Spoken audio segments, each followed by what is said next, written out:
کام نکال لے گئے، اپنی حقیقت کو برآمد کر کے پروان چڑھا لیا ان اہل ایمان نے جو اپنی نمازوں میں خشوع سے کام لیتے ہیں، جھک جاتے ہیں، ان کا دل بھی جھک رہا ہوتا ہے، ان کا وجود بھی جھک رہا ہے، وہ رکوع میں گئے ہیں تو جھک چلے گئے ہیں، سجدے میں گر گئے ہیں، جھکنے کی انتہا ہے، پروسٹریشن۔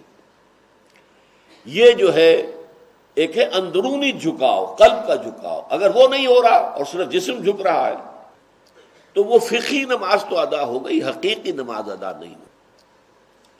حقیقی نماز ہوگی جبکہ پورا وجود اللہ کے سامنے جھک رہا ہو، رکوع میں بھی اور سجود میں بھی۔ الذین هم فی صلاتہم خاشعون۔ اس کے مقابلے میں وہاں لفظی استعمال کیا گیا الا المصلین، ان الانسان خلق ہلوعا اذا مسہ الشر جزوعا واذا مسہ الخیر منوعا الا المصلین الذین هم علی صلاتہم دائمون۔ یہاں مومنون کی بجائے بھی مسلین کا لفظ لایا گیا، گویا کہ مومنون اور مسلین یہ گویا کہ مترادف الفاظ ہیں۔ مومن ہے ہی وہ جو صلاۃ کی حقیقت سے آگاہ ہے اور صلاۃ کو اس معنوی انداز میں ادا کر رہا ہے، صرف ایک ظاہری اور فقہی انداز میں نہیں، جو کہ اپنی نماز پر مداومت کرتے ہیں، دائمون۔ اب دیکھیے یہ نماز کی دو صفتیں آ گئی ایک دوسرے کے مقابل میں۔ ایک صفت نماز کی باطنی صفت ہے، خشوع، جھکاؤ۔ وہ جھکاؤ رکوع اور سجود کے ساتھ ساتھ پورے وجود کا، آپ کی اصل خود ہی جھک جانی چاہیے اللہ کے سامنے۔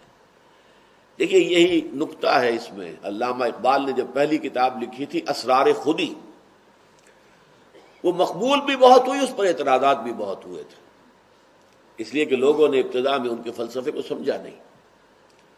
دوسری کتاب لکھی رموز بے خودی۔ بے خودی، ابھی الٹی بات ہو رہی ہے۔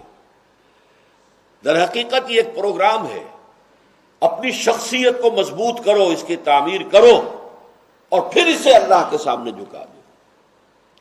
اگر آپ کی شخصیت جو ہے اسی کے اندر تضادات ہیں، آپ اپنے جسم پر حاکم ہے ہی نہیں، تو کیا اللہ کے سامنے جھک رہے ہیں؟ آپ کا وجود تو نہیں جھک رہا۔ آپ نے تو رکوع کیا لیکن آپ کی خود ہی جو ہے، آپ کی انا، اس کی گردن اکڑی ہوئی ہے، وہ جھکنے کو تیار نہیں ہے۔ آپ نے تو سجدہ کیا ہے۔ مجھے یہ شعر یاد آتا ہے اس کا، جگر کا، چونکہ حدیث میں بھی آیا ہے کہ جب تم سجدہ کرو تو ایسے محسوس کرو کہ اپنے رب کے قدموں پر تم نے سر رکھ دیا۔ تو جان ہی دے دی جگر نے آج پائے یار پر، جان ہی دے دی جگر نے آج پائے یار پر، عمر بھر کی بے قراری کو قرار آ ہی گیا۔ تو اللہ کے قدموں میں سجدہ کر دینا، لیکن یہ بھی جب کہ پوری شخصیت، اپنی پوری خودی کے ساتھ، اپنی پوری انا کے ساتھ۔